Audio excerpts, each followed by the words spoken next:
Hello बच्चों, let's read our question. So our question says, why does he break down in tears after the fire?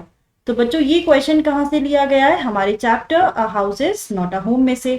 अब देखिए question में क्या पूछा हुआ है कि जो ऑथर है वो एकदम से रोने क्यों लग जाते हैं इतनी तेज तेज, यानी कि ही ब्रेक डाउन इन टीयर्स। यानी ब्रेक डाउन इन टीयर्स का मतलब होता है कि जब आपको सडनली कोई चीज रियलाइज होता है और आपका रोना निकल जाता है।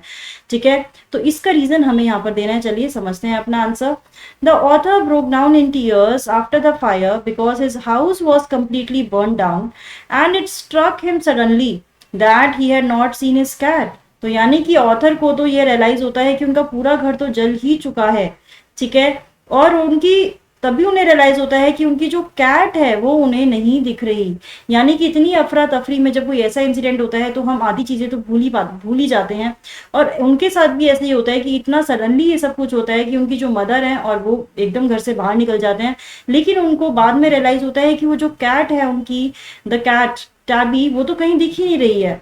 He could not find her anywhere, वो उसको कहीं नहीं ढूंढ पाते।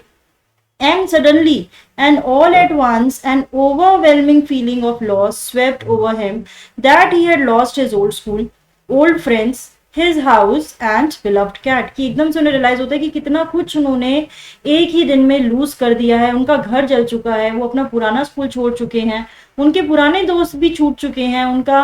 और अब सडनली क्या रियलाइज होता है कि जब कैट भी नहीं मिल रही है, उनकी जो कैट थी जिसको वो इधर उधर ढूंढ रहे थे उनके ऊपर ध्यान ही नहीं गया।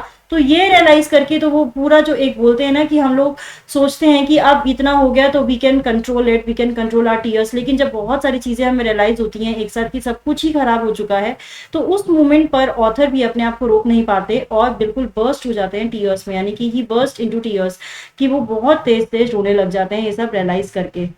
The feeling of great loss and insecurity clutched his heart with fear and horror. यानी कि ये सब देखकर उनके दिल में डर आ जाता है, एक फियर आ जाता है इनसिक्योरिटी का, ठीक है, ग्रेट लॉस का, कि ये सब कुछ कैसे ठीक होने वाला है।